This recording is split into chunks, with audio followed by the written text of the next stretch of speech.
नमस्ते। हमारे नए कहानी में आपका स्वागत है। हम इस वीडियो में द्रौपदी स्वयंवर के बारे में जानेंगे। तो चलिए शुरू करते हैं। द्वापर युग की बात है। पांचाला राज्य के राजा द्रुपद ने एक भव्य स्वयंवर का आयोजन किया था।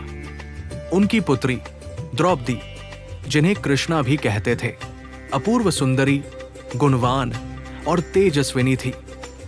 राजा द्रुपद का मुख्य उद्देश्य था कि उनकी पुत्री को एक ऐसा वीर और कुशल पति मिले जो उनकी महत्वाकांक्षाओं को पूरा कर सके, खासकर उनके शत्रु गुरु द्रोणाचार्य का सामना करने में सक्षम हो।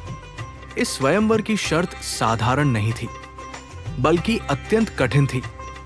स्वयंवर मंडप के बीचों बीच एक विशाल यज्ञ धनुष रखा था।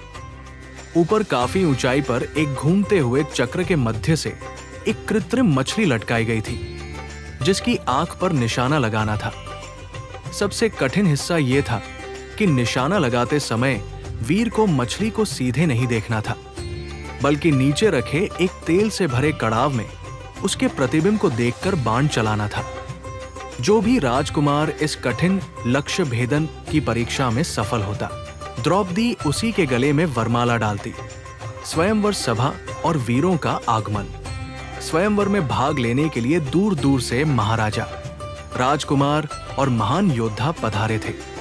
हस्तिनापुर के कौरव भाइयों के साथ वहां मौजूद थे अंग देश के वीरकर्ण, शिशुपाल, जरासंध और अन्य बलशाली राजाओं की भीड़ लगी थी।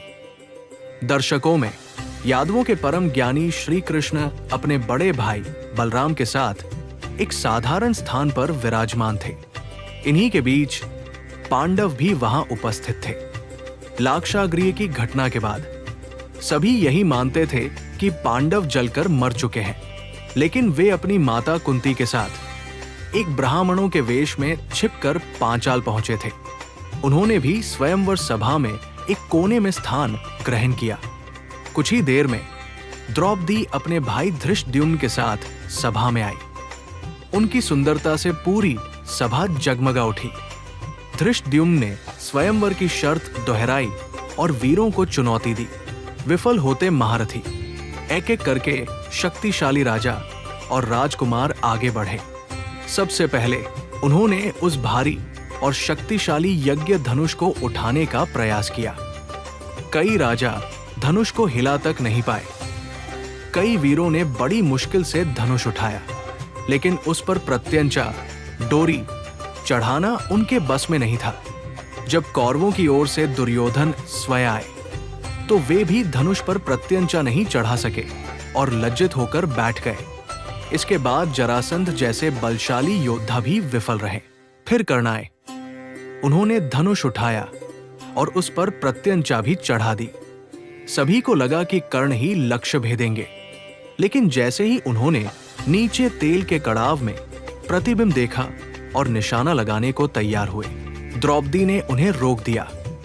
द्रौपदी ने घोषणा की कि वो सूत पुत्र, रथ चलाने वाले के पुत्र को अपना वर नहीं चुन सकती।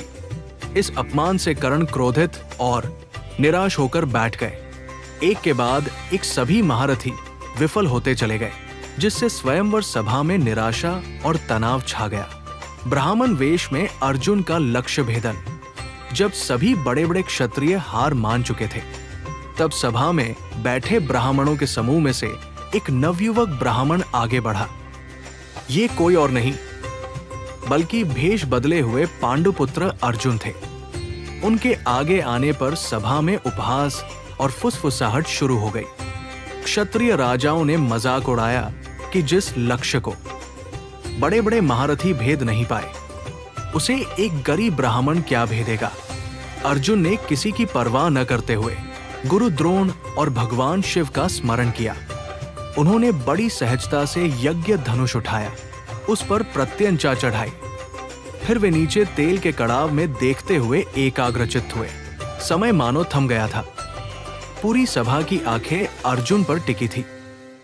अर्जुन ने एक क्षण का विलंब किए बिना पांचों बाण चलाए और पलक झपकते ही वे बाण घूमते हुए चक्र के मध्य से होते हुए सीधे मछली की आंख में जा लगे। मछली कटकर नीचे गिर गई। सभा जयकारों से गूंज उठी।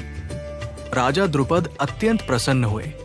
पांडवों के सबसे बड़े विरोधी दुर्योधन और कर्ण भी चकित रह गए।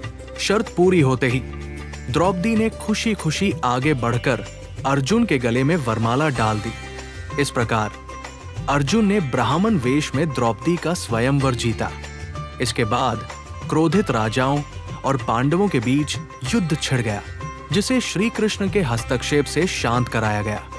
इस स्वयंवर ने पांडवों के जीवित होने का रहस्य खोल दिया और महाभारत की महान गाथा को एक नया मोड़ दिया। ये कहानी आपको कैसी लगी? कमेंट के माध्यम से जरूर बताएं। ऐसी और कहानियां सुनने के लिए हमारा चैनल सब्सक्राइब करके हमसे जुड़ें। धन्यवाद।